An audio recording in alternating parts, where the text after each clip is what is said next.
जिल्ह्यात मागील काही दिवसात मोठ्या स्वरूपातील पावसाने झालेल्या नुकसानीचा विचार करता स्थायी आदेशाच्या पलीकडे जाऊन मदत करण्याचा विचार करावा लागणार आहे। या संदर्भात मुख्यमंत्री देवेंद्र फडणवीस यांच्याशी प्राथमिक चर्चा झाली असल्याची माहिती जलसंपदा तथा पालकमंत्री नामदार राधाकृष्ण विखे पाटील यांनी दिली।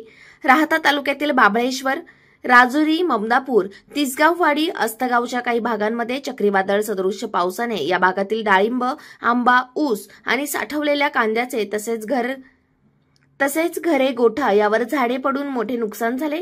या नुकसानग्रस्त भागाला जलसंपदा मंत्री तथा पालकमंत्री नामदार राधाकृष्ण विखे पाटील यांनी भेटी देऊन शेतकऱ्यांना दिलासा दिला। अधिकाऱ्यांना सरसकट पंचनामे करण्याच्या सूचना देत सरकार हे नैसर्गिक संकटात शेतकऱ्यांसह नागरिकांच्या पाठीशी भक्कमपणे उभे असल्याची ग्वाही दिली। पाहुयात।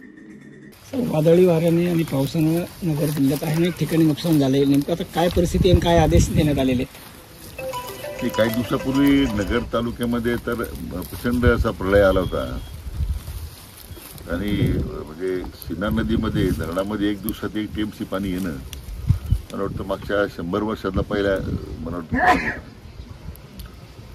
प्रचंड नुकसान झाले। त्याजवळ 45 गावांमध्ये तर त्या स्वतः दौरा केला आहे। त्या सर्वेक्षणाच्या सूचना देऊन काहीच्या बाबी आपल्या नियमात बसत नाही, त्याशिवाय नियम शिथिल करायचे आणि त्या सगळ्या शेतकरी बांधवांना त्या ठिकाणी मदत झाली पाहिजे अशी आपण विनंती माननीय मुख्यमंत्री महोदयांनी केलेली आहे। त्यांनी तत्वतः त्याला मान्यता दिलेली आहे।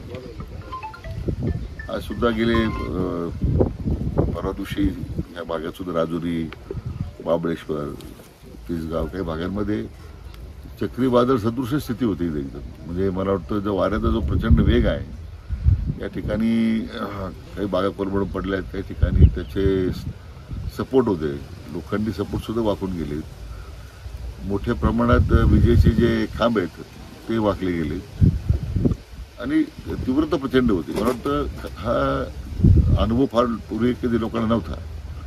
हे सगळे जे परिणाम दिसत आहेत आता शेवटी ठीक आहे, पर्यावरणामध्ये होणारे बदल हा एक वेगळा भाग आहे, पण आता स्थायी आदेशाच्या पलीकडे जाऊन आपल्याला NDRF मध्ये जरी बसत नसेल तर SDRF मध्ये त्यामध्ये अटी शिथिल करून या सगळ्या शेतकऱ्यांना मदत करावी लागेल। राज्यातील धरणातील जलसाठ्यांबाबत काय सध्याची परिस्थिती आहे आणि पाऊस जर लांबला तर कसं नियोजन केलं जाईल?